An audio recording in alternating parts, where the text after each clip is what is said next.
cyber resilience.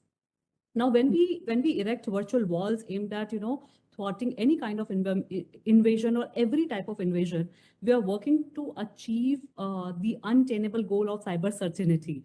And what is the better approach? I think I would want you to put more light on that. What's the better approach? Also, when we talk about architecting a systems, processes where a cyber resilience is concerned, what exactly are the other aspects which we are looking out for to minimize the impact and potential loss when any kind of event that happens, and to continuously deliver the intended capability no matter what happens. So to put the question, Chris, the question, what are the key challenges in today's world that enterprises or the governments and the people are facing? Okay, thank you so much for this excellent question. So let me start by speaking briefly about the strategic trends that we're seeing today in cybersecurity. So first and foremost, we are seeing more and more state and superpower involvement. So cyber has become a way of nation states to project power. We call it soft power projection. We're seeing an increase in cybercrime, even in countries where the crime level is relatively low. We are seeing more and more cyber attacks on critical infrastructures. Now, if in the past, these attacks on critical infrastructures did not include actual damage, today we are seeing attacks that actually create physical damage. And a good example of this is the attack on the pipeline in the US, which created a situation where people were standing in lines in gas stations and waiting for gas. So it created physical impact. Cyber attack created physical impact. We are seeing large-scale industrial espionage. So essentially, any information that is available online, that is on the network, can be accessed by adversaries. We're seeing influence campaigns. We call this CNI, Computer Network Influence Campaigns. And these campaigns are playing with our minds, with the minds of modern democracies. These campaigns are aimed to change public opinion, to entice public opinion to act in a certain direction that is not necessarily the will of the person who is performing the action. So these influence campaigns are extremely dangerous. In my opinion, they're the most dangerous element in cyber today. And we're seeing the use of publicly available malware by threat actors. So essentially, it's extremely easy to gain hold of malware. Malware is available in the dark web, and to utilize it. Now, there are two trends that have appeared in the past few years and that have become extremely important in the overall picture. The first one is supply chain attacks. So they are not only attacking entities directly, but they are attacking them through supply chain. And a great example of this was the SolarWinds attack, where organizations downloaded a benign patch from the company website. And this patch was malicious. So they didn't download it from a bogus source. They downloaded it from the company, and it was malicious. This is a supply chain attack. And finally, the last one is that cyber attacks are accompanied by media campaigns. So it may be a very small scale attack. For example, tarnishing a website, changing a website. And then it's accompanied by a media campaign. And the media campaign creates the actual damage, not the cyber attack itself, but the media campaign. So these are the trends that we are seeing today in cybersecurity. And as you clearly mentioned, today, the way to handle these campaigns is not in the same manner that we used in the past. So in the past, initially, the paradigm was let's build walls. Let's protect our organizations by building walls. Let's put a firewall and an antivirus and an intrusion detection system and an intrusion prevention systems and an EDR and an XDR. Let's strengthen our cybersecurity so the attacks will not be able to penetrate our organization. And then we understood that this is not enough because eventually sophisticated attacks managed to penetrate the organization. So the next paradigm was, okay, let's protect our crown jewels. So we have a few servers that are the most important ones, so let's protect them. This is the crucial information. And again, this wasn't enough because the sophisticated attacks managed to overcome the defenses. So the next paradigm was risk management. Okay, so we understand we are going to be attacked. Let's mitigate the risk. Okay, so this didn't work as well because the risk materialized time and again. And then the paradigm became cyber resilience. And today it even moved from cyber resilience to ecosystem resilience, which I'll talk about in a moment. But before I go into that, let me briefly explain cyber resilience. So, we are private people and each of us has our own home computer, right? And on this computer, we have our personal information. And in most cases, people tell me that the most important information they have on their home computer is the pictures of their family. Now, one day, we will wake up and open our home computer and see a red screen that basically says, hey, your computer has been hijacked. And if you want your information, you need to pay a certain number of Bitcoins to the following wallet, or we will format your computer and you will never see your pictures again. So a cyber protection approach, a cybersecurity approach, will basically mean, okay, let's put a firewall and an antivirus and an intrusion prevention system and make sure that the attacks will not be able to penetrate our computer. But I can tell you, this will not work because eventually the attacks will penetrate your computer. A cyber resilience approach would be to download the photos and back them up to an external disk. And this way, if the computer is attacked and you receive this ransomware request, all you have to do is just say, no, you have your pictures. They're located elsewhere. So cyber resilience is in essence the ability to quickly recover from a cyber attack that you assume will happen. And today, this is the paradigm. We are talking today about ecosystem cyber resilience because we need to protect our supply chain as well. But this is the approach that allows us to discard cyber attacks. So even if they happen, we have the solution and we have the solution readily available.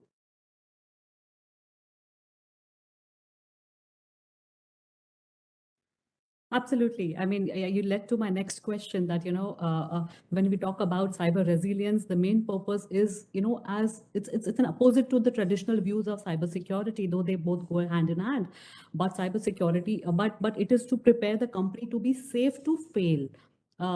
System, in order to maintain business continuity despite any type of adverse situations, including unexpected and unknown ones. Because as we rightly say, the cyber attacks are here to stay. You're bound to, you're bound to be vulnerable to these things, but as much you can mitigate. So the main purpose of cyber resilience is to create the company to be safe to fail. Now, Yes.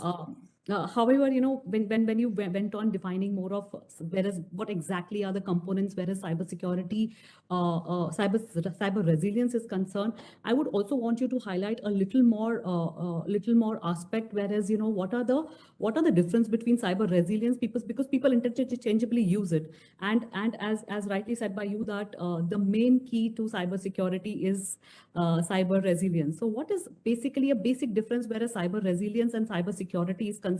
Because as we understand, cyber resilience is considered to be more of a modern approach. What are your views? Okay, so first, let's speak about the ingredients of cyber resilience. And there are 5. First, technology. So in order to be able to maintain cyber resilience, you need technology. The technology can be related to cyber protection. It can be related to damage control. It can be related to backups, but you need technology. Now, you need to define a plan of what would happen if you are cyber attacked. what would be the playbook and how to manage the cyber attack. And for this, you need methodology. So technology on its own is insufficient. You need the playbook and how to effectively use it. Then we need to understand one thing about cyber. Cyber is constantly evolving. The threats are evolving. The solutions are evolving. The networks are evolving. So whatever you do today may not be applicable tomorrow, may not be applicable next week. So your technology and your methodology must constantly evolve. We refer to this as constant innovation. So you need an approach that will allow you to constantly upgrade your defenses, to constantly upgrade your methodology. Just by way of example, ransomware was not such an issue 2 years ago. It evolved. Today, it's one of the main threats. In my discussions with national level stakeholders, they're telling me, Esti, we never thought ransomware would be such an issue, and we don't have an effective solution for ransomware. This is true, but this is not the end game, because once ransomware is solved, there will be another threat. So whatever we do at this point of time, we need to constantly allow to evolve it. Systems must be built in an open architecture, in a very modular approach that will allow us to maintain the constant innovation pillar. Then the fourth element is cooperation. So, for example, if you belong to a certain enterprise, and this enterprise is part of maybe a sector, maybe the financial sector, maybe in India, or in the Maharashtra state, or maybe even only in Mumbai. If a certain organization in this sector is attacked, it is extremely likely that the other organizations within the same sector will also be attacked. Attacks tend to be widespread. Not always, but in many, many cases. So if your organization is attacked and you will update me about that, and I will raise my appropriate defenses, it is likely that I will not be attacked. So this is information sharing or cooperation. And this cooperation should be established on every level of the nation state or every level of the enterprise. Sharing information about potential attacks. And this should be done in a selfless manner. You share the information, although you basically admit that your organization has been attacked, in order to help other organizations. And then they will share information about the attack next time that they are attacked, and they will help you to maintain your security. And finally, and this is the most important pillar in cyber resilience, and this is the human factor. We refer to this as capacity buildup. We need to train. We need to make sure that people are aware, and we need to constantly test their level, because most of the cyber attacks have a human in the loop. Someone made a mistake somewhere. Something was misconfigured, someone entered a file into the computer, there was a phishing attack, and someone double-clicked a file that you shouldn't have, and then the attack is propagated into the organization. So we need to train. We need to constantly make sure people are aware of potential cyber attacks. We need to maintain cyber hygiene. And this is at every level, at the level of the person, the individual, the employee, his family, because people are working from home now. So the family may have access to the home computer, to the enterprise itself, to the sector, to the government, and finally to the nation state. Everyone needs to be cyber aware. So these are the 5 elements that are required for cyber resiliency approach.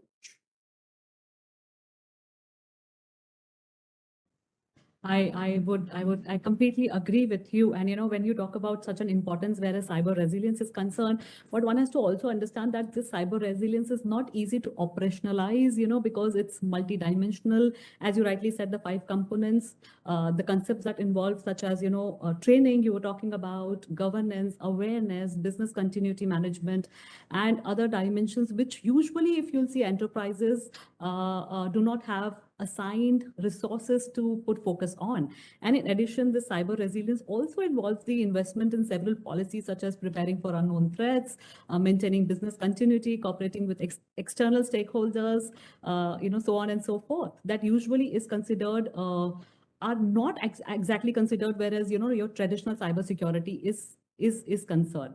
Now, this added policies are complex. There is strategy, there is testing, there is planning, there is coordination, and enterprises usually lack specialized resources to implement them. Now, getting to the next question, when you were talking about humans are the weakest links. So coming on the part that when we talk about digital leadership or achieving a next generation ecosystem, which requires, I think, 4 elements to be looked upon. What are your views on digital leadership in achieving the next generation ecosystem?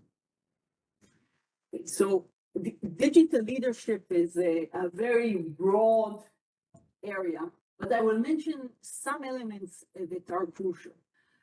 First and foremost, executive involvement. So organizations that would like to achieve digital leadership must have executive involvement from the board level to the executive management level to the senior management level and to the entire cadre of managers within the organization. So this is a very, very crucial element. Number 2, we need the enablement process. I'm going to say the technology, but it doesn't necessarily have to be a technological approach that will allow to achieve this collaboration and this digital leadership within the organization. We need the ability to monitor our organization in an effective manner and to see where there are gaps. And finally, we need a very strong authentication process in order to ensure that there are no bogus identities within our organization. So these are 4 crucial elements that I view as extremely important when we are talking about the digital leadership. Coming back when you were talking about ransomware, especially when we see the way data has created importance, how crimes can be committed, whereas data is concerned, the cyber criminals have become very smart. They understand the importance of data. They understand that almost all the states in the world have come up with their own data protection norms, and the penalties are very high in case of breach, in case of, the data is out, especially when we talk about critical sensitive data. And we have seen that in the past, how penalties are being imposed on large organizations and even the small enterprises in case of breach. So these criminals have become smart, as as you were talking about ransomware, and when you talk about humans, the weakest link, whereas humans are concerned. So we are seeing that there is a proliferation. There's crazy malware around. It is readily available when you go on web. It is accessible to anyone and everyone, even a small person too. To me, I mean, we can just access malwares, and it can be accessed very easily and readily. How well are enterprises or organizations progressing, in the journey of cyber resilience, especially when we evaluate the cybersecurity capabilities in a lot of domains, especially if I narrow it down to business exposure, cyber response readiness, strategic threat content, resilience readiness, investment efficiencies, governance, leadership, and extended ecosystem. What are your views? So it's very difficult to give a holistic view here because there is a wide differentiation between sectors, nation states, even regions. So there are sectors that embrace cybersecurity and embrace cyber resilience, and they incorporated the relevant regulation. And even if this regulation only addresses best practices, the fact that it's there helps the sector become more cyber resilient. And there are sectors that have not considered cybersecurity or cyber resilience and are kind of behind the pack. And just to give you an example on this, at the beginning of the COVID pandemic, the healthcare ecosystem was not very cyber aware. And so the pandemic began, and they were very, very concerned with handling it, coming up with the testing capabilities. There were many people going to hospitals, so there was an overflow that they needed to handle. They needed to become more efficient. Part of the efficiency process was digitization, but they weren't cyber aware. And then during May to July 2020, we saw many cyber attacks against this ecosystem, this sector. Now, for me, this was a very cynical development because the entire world is handling this pandemic, including the bad guys, including the hackers. Everyone is exposed. There's no immunity from COVID, even if you are a black hat hacker, right? And then they're attacking hospitals in Europe. They're attacking healthcare organizations in Europe. They're attacking globally organizations that are developing the vaccine, probably for IP theft. So they are harming the ecosystem that is now trying to help the world recover from this global pandemic. So the answer is that there is a wide differentiation between sectors. Now, looking, for example, at the financial sector has always been more advanced in cybersecurity than other sectors. In terms of regulation, so the regulation always included cyber best practices. And even if this doesn't include everything, it includes enough to make the sector as a whole more resilient. And it included backup requirements, and it included insurance requirements that allow to handle various types of cyber attacks, and so on and so forth. So there is a wide differentiation between sectors. Now, there is an area that I think that any organization today that would like to improve his cyber security capabilities, any organization can actually take a few steps that will ensure that he will be in a better place. And these steps are related to the human resource and the capacity buildup. Because, as I said earlier, human is the weakest link. So first and foremost, inclusion. So in many organizations, there are different populations, some of which are more cyber literate and some of which are less cyber literate. So first and foremost, organizations must pursue inclusion, create a baseline. Everyone should be cyber literate. Number two, educate, train everyone within the organization, everyone at its own level.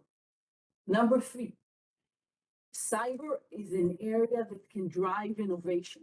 And almost every organization today, globally, would like to pursue innovation.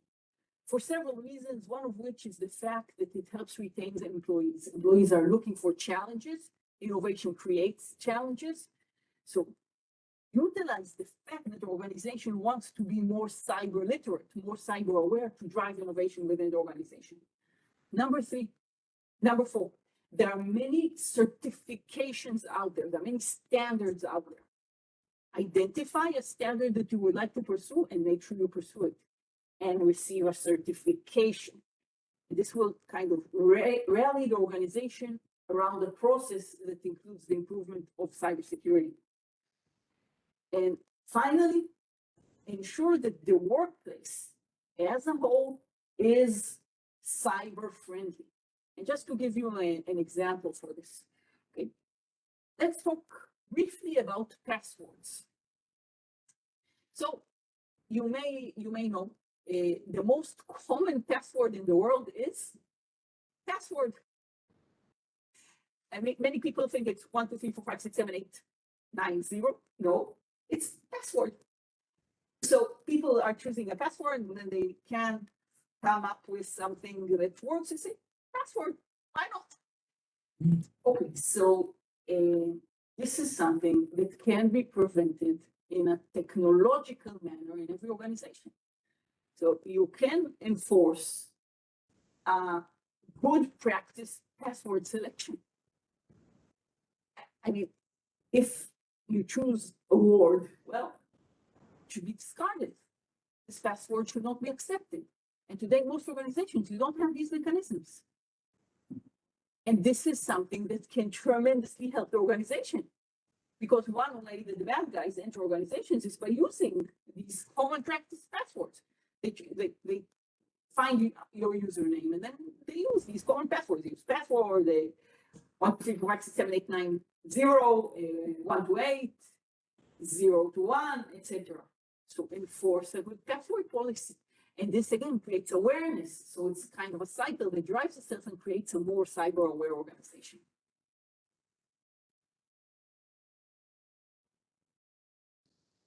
Absolutely. I mean, it was very enlightening points to make that enterprises should look into all these things. And while you can never be, never predict exactly when and how adversaries might initiate an attack, but you can do something all the time, and maybe become hard to find, as you said. If you're hard to find, you'll be hard to attack, and you would be hard to damage. So in short, be resilient, design the system so that even if adversaries succeed, you can minimize the damage of their success and ensure continued operations, as you were talking about, that have entire fire drill. I mean, if breach happens, what exactly should be the immediate actions, and what are the key people who would be involved. And to close, I would say that absolute security is absolutely impossible. Our nature was designed with recognition that things can and inevitably will go wrong, and that's equally true where security incidents are concerned. So the best is for all the enterprises, company, people, especially when we talk about work from home, or as you were putting that our office computers have become home computers, PlayStations for kids, to keep security, to keep your enterprise cyber resilient. Might have 1 minute of closing from you, and we can end the discussion. Yeah, so an area I think is worthwhile to address are specific areas that today are moving forward and really need cybersecurity. So first and foremost, supply chain. So if any of the wide audience here are entrepreneurs and are engaged in developing cyber solutions, this is an area you may want to pursue, supply chain protection. And by the way, if you are pursuing this area, please do find me and let me know about your solution. We may want to collaborate. Another area which you mentioned earlier, 5G and IoT. So the 5th generation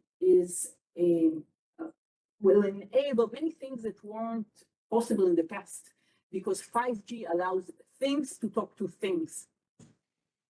So IoT will become significantly wider, and the security solutions must evolve accordingly. So security must protect things from things that are connected through 5G. Then we have smart mobility. So in Israel, at least, there is a huge trend of smart mobility to fleet management, transportation management. A public transportation that is managed through IT systems, and finally autonomous vehicles. So this is an area that is under secure, not secure enough. Again, entrepreneurs out there, this is an area we want to pursue. And finally, smart cities. Our cities today are governed by IT systems. Again, many challenges out there. And I urge each and every one of you who is considering your next venture in cyber to pursue these areas. They are extremely challenging. They are extremely lucrative. And again, do look me up. If you are pursuing these areas, we would be happy to collaborate. So if you're entering into any of these space, need any kind of guidance, Esti is your to-go place. It was lovely conversation with you. Very insightful. I think no better person would have been there to enlighten whereas cyber resilience, cyber security, enterprises to be ready whereas adversaries are concerned. So I think it was wonderful. Thank you so much.